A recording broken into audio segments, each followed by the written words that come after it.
Greetings, programs, and welcome to ArcNeo Reviews, where today I am taking a look at one of my absolute favorite figures ever made. This is Generations Voyager class Sandstorm. And, again, this thing is incredible. It is one of my favorites. So, for anyone who doesn't know, this is actually a very, very heavy retooling of the Voyager Springer from around the same time. But they actually changed enough stuff on this guy that he really does come off as just being entirely his own figure. So, as you can see, we're starting off here in his dune buggy mode, and right off the bat, I love the color scheme.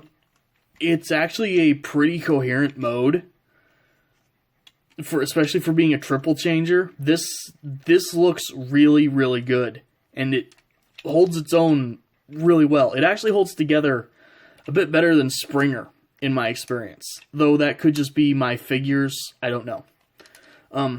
Wheels spin really well, especially these back ones. These things, they're just satisfying to spin. So, as you can see up here, he does have his gun, which has a nice little Sphinx motif going on here. Again, kind of fits with the whole Sandstorm thing, dune buggy. You can rotate the gun, though it is just plugged in here.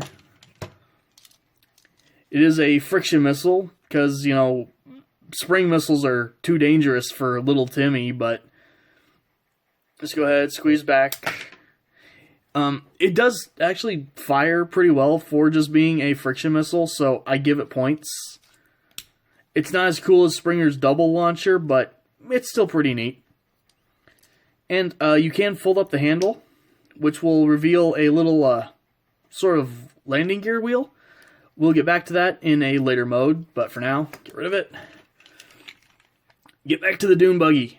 Like I said, this thing is awesome. Have I said it's awesome yet? Yeah, one of my favorite figures in my whole collection. Sorry if I'm a little bit gushy. So, as you can see, clear windshield. Nice little, cover over the side windows. Though, if you pull this up, you can see there's clear windows there too. Just, overall, really nice, and nothing too obvious on the bottom, which is also kind of nice. So, assuming I can remember how to do this, I'm going to try to get him into his other alt mode. So we're going to start by pulling out these little panels here on the side, and rotating them around.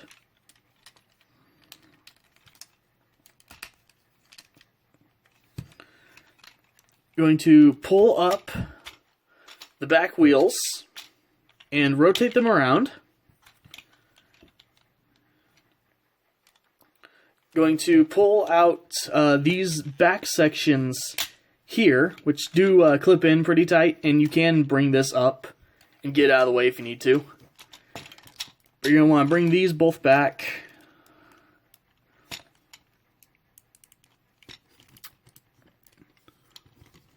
Come on, let go. There we go. Bring these back, peg them together. Flip all this stuff back. Then you're going to grab this section here. It's on a double hinge, and you're actually pull it up forward, and then the windshield will tab in right there at the front. And then you can go ahead and right back here, these two tabs will go in right there. Sorry, I have to keep moving this guy to be able to see in actual 3D space. He is very complicated through a viewfinder. But go ahead, get those locked in. And you can angle these back fins however you want. I like to lay them down like that.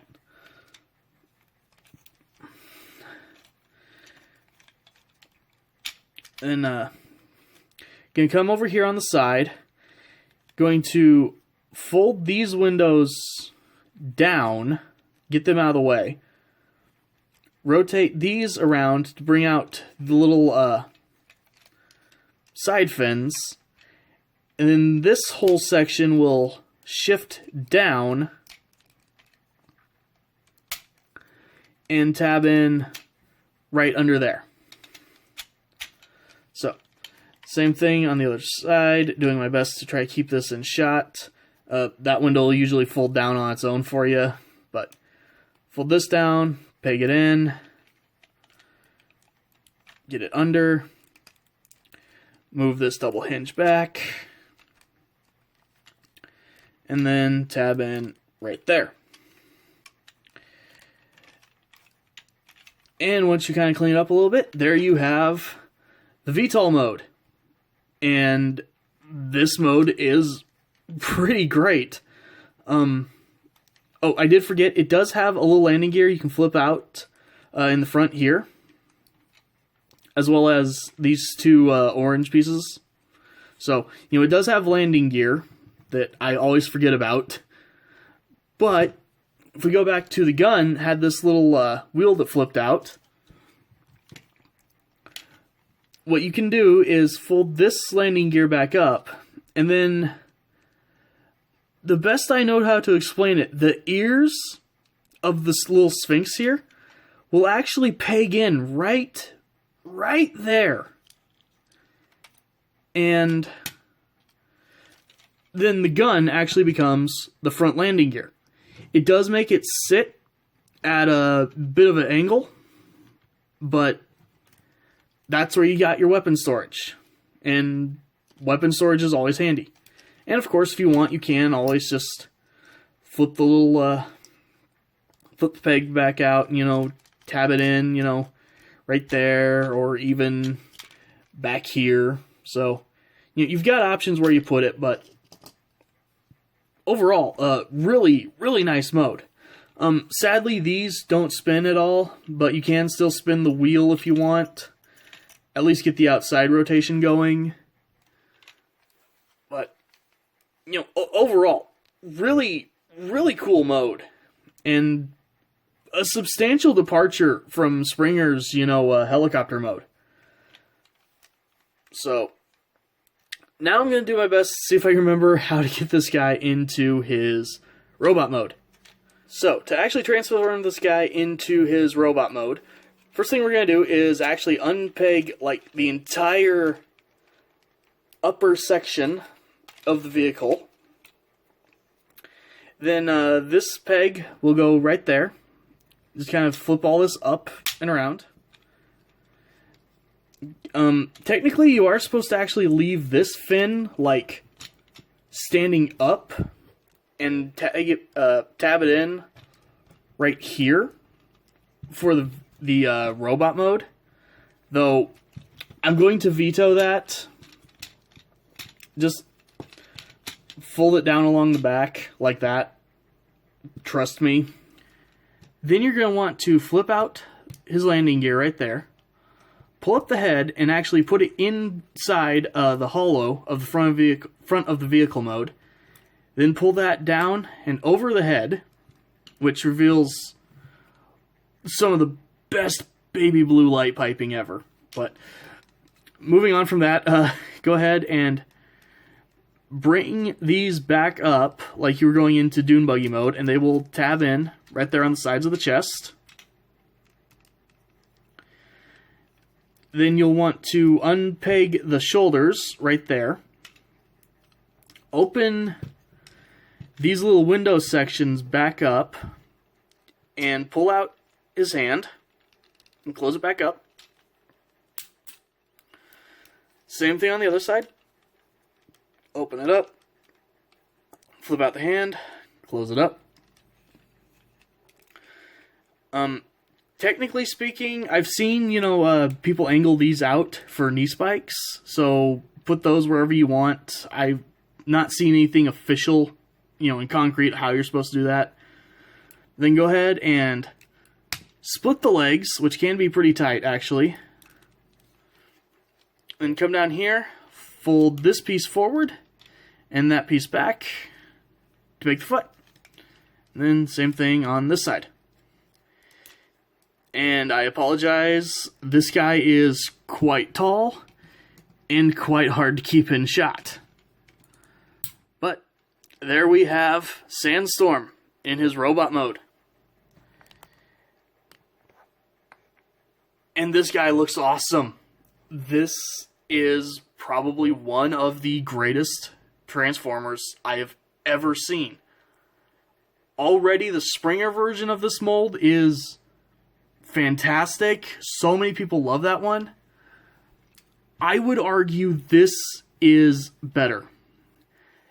Just the cohesiveness of both of his alt modes, the way that even with, you know, his sizable backpack in robot mode, he still stands with no issue because he does have, like, really good sized feet, which, by the way, molded at an angle, like, so much was done back then. And just how great that light piping works. You know, anyone who's watched more than, like, one of my videos knows I usually have to bring in a flashlight to get light piping to show up, because, you know, my light is at a weird angle. I have no way to adjust it. This guy already, just, if there's light anywhere near him, it's going to make his eyes just light up. So, in this mode, obviously, you can just, you know, put the gun in his hand, whatever. Apparently, reviewers have to explain that weapons go in hands when you transform it. You can also just put it right back there, or if you transformed this correctly, quote-unquote, same hole is still available, just from the other side. And, again, I remind you,